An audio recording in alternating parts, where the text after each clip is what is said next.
Olá, eu sou o Kaique.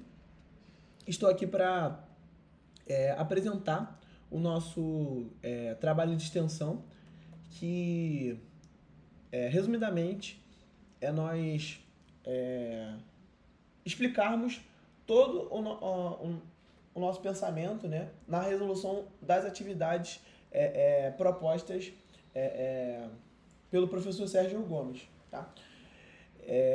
O meu grupo, que está fazendo a gravação dos vídeos, é formado por mim, eu sou o Kaique, pelo Alexander, pela Manuela e pelo Guilherme. Eu decidi utilizar o trabalho do Alexander, o qual que ele fez sozinho, a atividade 1, como base, porque é o trabalho que está mais completo em relação aos outros e tá bem explicadinho e vai dar para explicar da melhor forma aqui o nosso trabalho. Tá. A atividade 1 consiste nesse sistema elétrico aqui, tá? Que temos um gerador, 3 barras, barra 1, barra 2, barra 3. Temos aqui um transformador, que o lado de baixa tensão está a unidade de medida é kV, tá? Então vai estar de 20 kV para 500 kV para a parte de alta tensão. Temos 2 reatores, tá? E um capacitor nesse nosso circuito. Temos uma linha de transmissão de 150 km e uma carga, beleza? O final que está sendo consumida pelo nosso gerador aqui, beleza? Temos aqui as instruções, tá? Que a linha de transmissão é de 500 kV. E o sistema geral, ele está utilizando como base, tá? Uma potência base 100 mV, de acordo com aqui o enunciado, tá? Da letra A, beleza?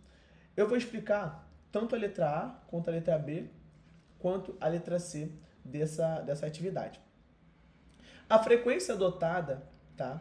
É a frequência nominal brasileira, uma frequência padrão de 60 Hz, perfeito? O gerador, ele tem uma potência nominal de 1800 mV. A tensão terminal real do gerador é de 21 kV. O gerador, ele tem uma reatância subtransitória de 25%, de acordo com o nosso enunciado aqui. E o transformador, como eu havia dito, de 20 para 500, tá? kV. A potência nominal do transformador também é de 1800 mV. O transformador tem uma reatância de 10%, aqui, de acordo com... uma reatância, na verdade, de 10%, de acordo com o nosso enunciado.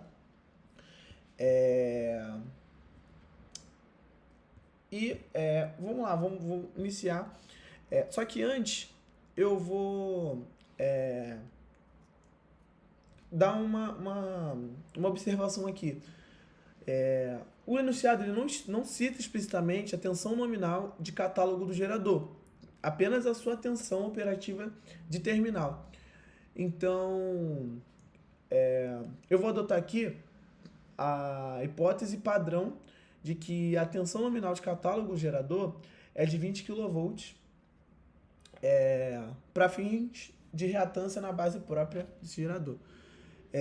E em relação à sequência positiva, sequência negativa e sequência zero, nesse caso, não será necessário o cálculo da sequência negativa e da sequência zero. Porque na letra A ele pede, na verdade na letra B ele pede para resolver o circuito em PU, tá? Por unidade, em regime permanente. Então eu vou adotar a sequência positiva nesses cálculos, tá? Alguns conceitos que eu estou utilizando, tá? Que é o sistema por unidade, para resolver esse exercício, como pede-se na letra A, apresente o circuito elétrico em PU, utilizando a base de potência de 100 mV, que é uma forma de normalização onde as grandezas elétricas são expressas como uma fração adimensional. Tá? Isso facilita os cálculos. E esses valores de referência são chamados de bases. E sua principal vantagem para isso, em sistema elétrico de potência, é eliminar os termos termos de relação de espiras de transformadores.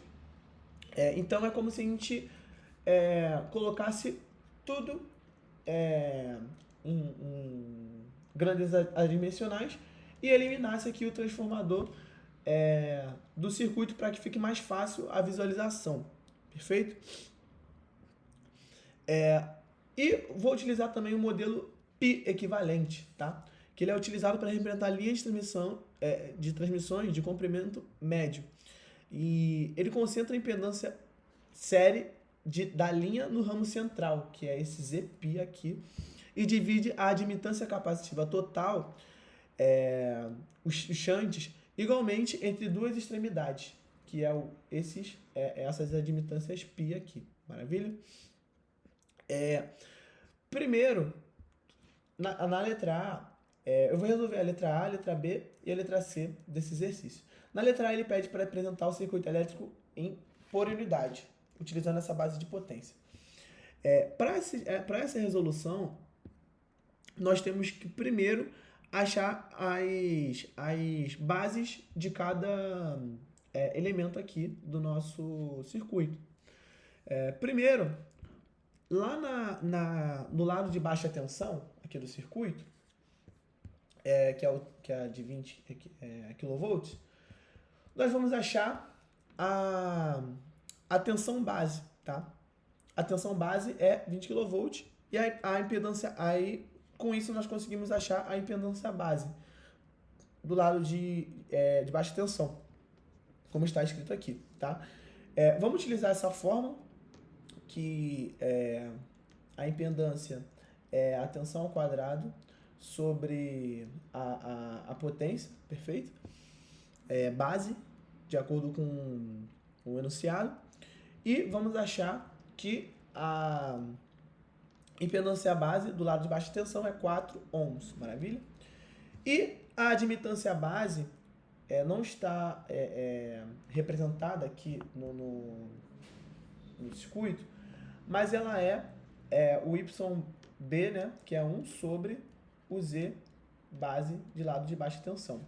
E esse resultado vai nos dar 0,25 S, tá? Maravilha. Vamos achar também a impedância base do lado de alta tensão, que utilizaremos a tensão base de 500 kV, tá? Utilizando a mesma fórmula, nós vamos chegar de 2.500 ohms. E a admitância base do lado de alta tensão é 1 sobre a impedância base, que isso vai dar 0,0004 S. Maravilha? Ou 0,4 ms. A gente vai converter alguns outros elementos por unidade, certo? Primeiro, vamos fazer a conversão do gerador por unidade. Vamos utilizar a tensão interna desse gerador, que é o VT, e dividir pela tensão base, que é de 20 kV. Isso vai nos dar 1,05 com 0 graus de defasagem em PU, tá? E agora vamos utilizar essa unidade de medida porque nós estamos fazendo uma relação adimensional da tensão. Como lá no enunciado ele deu que a reatância subtransitória do gerador é de 25%, que é a tensão do gerador, e o gerador possui reatância subtransitória de 25%. Nós vamos calcular a reatância subtransitória em PU, tá? O cálculo que utilizamos foi 0,25 vezes as potências bases aqui, tá? E isso nos deu esse valor aqui de J 0,01389 em PU. Tá? E a reatância do transformador, que é de 10%, nós vamos utilizar o mesmo cálculo, só que utilizando o 0,1, tá? Que vai nos dar esse valor aqui de J 0,00556 em PU, beleza? A linha de transmissão ela vai utilizar o modelo Pi, tá? Com isso, nós conseguimos calcular a frequência angular utilizando a frequência do padrão brasileiro, né, de 60 Hz, 2π vezes 60, que vai dar 377 radianos por segundo. A impedância Pi em série, a impedância total, certo? Nós vamos calcular com a soma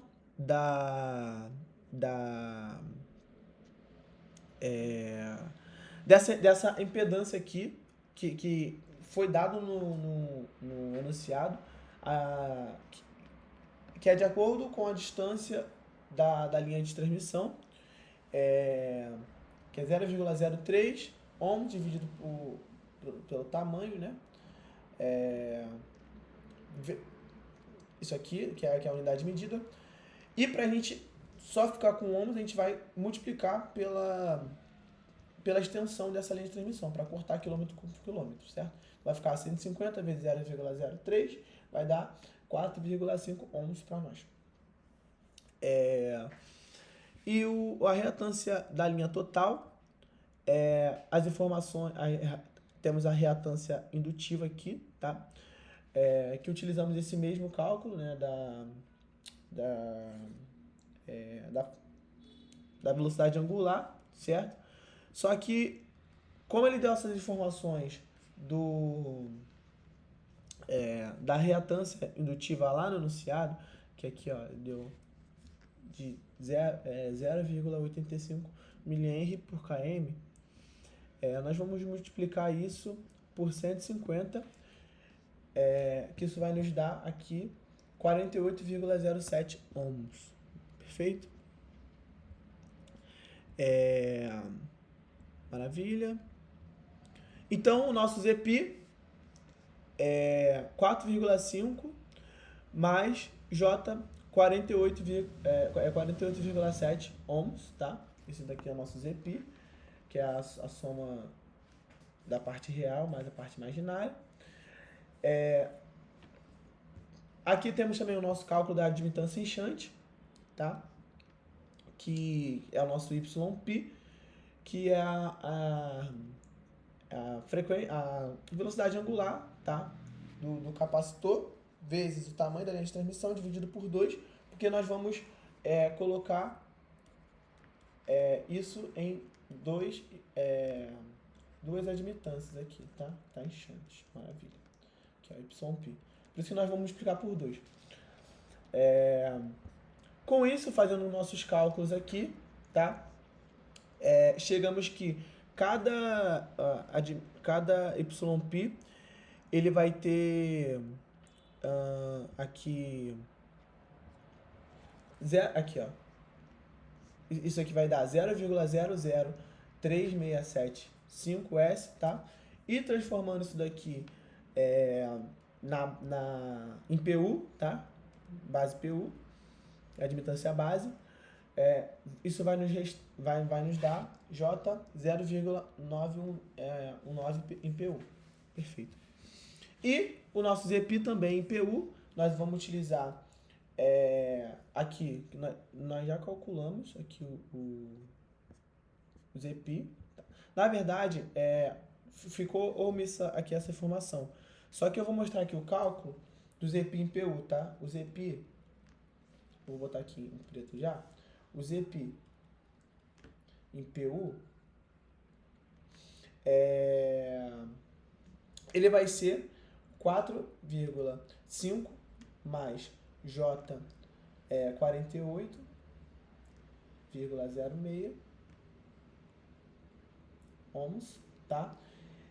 Isso dividido pela base da impedância do lado de alta tensão, porque o ZP ele vai estar no lado de alta tensão, então a gente vai calcular pela impedância base de alta tensão, que é essa impedância aqui de 2.500 que nós achamos, tá aqui, ó, feito, 2.500, isso vai dar o nosso ZP em PU, tá? Aqui 0,018 mais J 0,0018 mais J 0,0192, vou botar 23, tá? Em PU. Maravilha? Beleza. Maravilha. Aqui, os nossos elementos de derivação, tá? Que são os elementos inchantes. Nós temos 2 reatores. Vamos colocar esses reatores em PU, tá? Por unidade. Vamos pegar aqui o nosso valor base, tá? Dos nossos reatores e dividir pela reatância base, tá? Isso vai nos dar 2 PU para o reator, ok? Só que o reator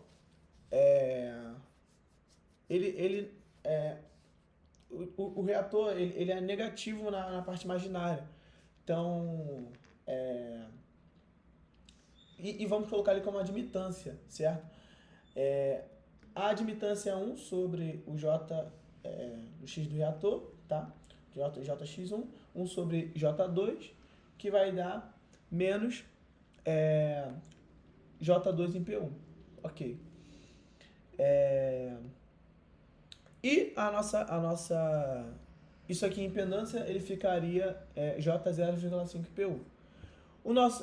Beleza, isso já serve para os nossos 2 capacitores, porque os 2 capacitores são iguais. O banco capacitivo, o capacitor, ele é 100 MVAR, e vamos dividir pela potência básica, é 100 MVA, ok? E isso vai nos dar um PU, só que como ele é um reator, ele fica positivo na parte imaginária, então a gente fica com um PU aqui, beleza.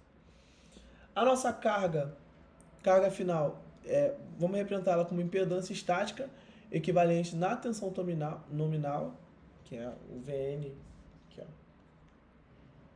igual a 1, tá?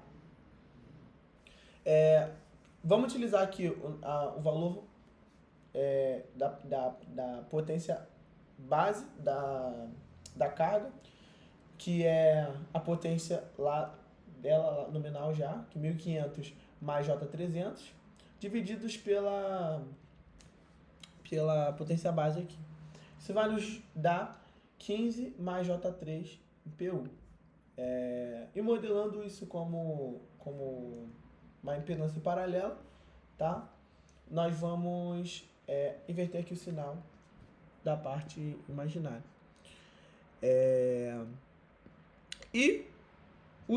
Agora, a impedância da carga, vamos utilizar esse valor de Vn, ok? Que é o Vn dividido pela tensão. Nós estamos utilizando a fórmula, né? V igual a RI, ok? E vamos utilizar aqui o R da impedância, não, V igual a ZI, na verdade. Então, vamos utilizar Z igual a V sobre... Na verdade, não estamos utilizando em relação à corrente ainda.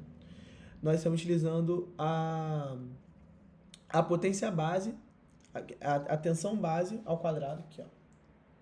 Essa fórmula aqui, que é a tensão igual a V ao quadrado sobre a impedância, né? V ao quadrado sobre Z. Então vai ficar 1 ao quadrado sobre esse valor aqui da potência, tá? Só que o Z é igual a 15 menos J3. Aí passando isso aqui para o outro lado, dividindo, nós vamos chegar nesse valor aqui, tá? Que é 0,064, tá? 641 mais J 0,012, feito? E aqui temos o nosso desenho do nosso circuito em por unidade, tá? Inicialmente, como nós estamos colocando apenas o sistema por unidade, nós já estamos resolvendo ele, considerando ele que ele está em regime permanente. Então, não precisamos utilizar agora a nossa reatância subtransitória. Mas aqui eu consigo, aqui eu demonstro ela que ela está presente aqui no circuito. Maravilha. Conseguimos, achamos aqui a tensão base em PU, que o Alex já representou aqui na barra 1, tá? Só que essa tensão aqui é igual à tensão da barra 1, porque não tem uma impedância aqui para diminuir essa tensão, ok? Maravilha, aqui temos a reatância subtransitória do transformador, maravilha, que é o x de t. Temos aqui a nossa segunda barra, tá? Que a nossa segunda barra, ela tá enxante com o nosso reator, perfeito. E aqui, como a gente vai representar em modelo π, nós decidimos em colocar o YP, tá? Enxante com a barra 1 e o YP enxante com a barra 2, tá? Aqui temos o nosso ZP, tá? Em PU, que é esse valor aqui, foi calculado ali na parte, na etapa anterior. Temos o nosso reator também, que ele está enxante com a barra 3, aqui, ó, em PU, tá? Está enxante com a barra 3. E o nosso capacitor também está enxante com a barra 3. Aqui. Nosso capacitor que está enxante com a barra 3. E desse lado também, que nós colocamos enxante com a barra 3, temos a nossa carga, tá? Que é o nosso ZL, ok? Que é a nossa carga aqui, beleza?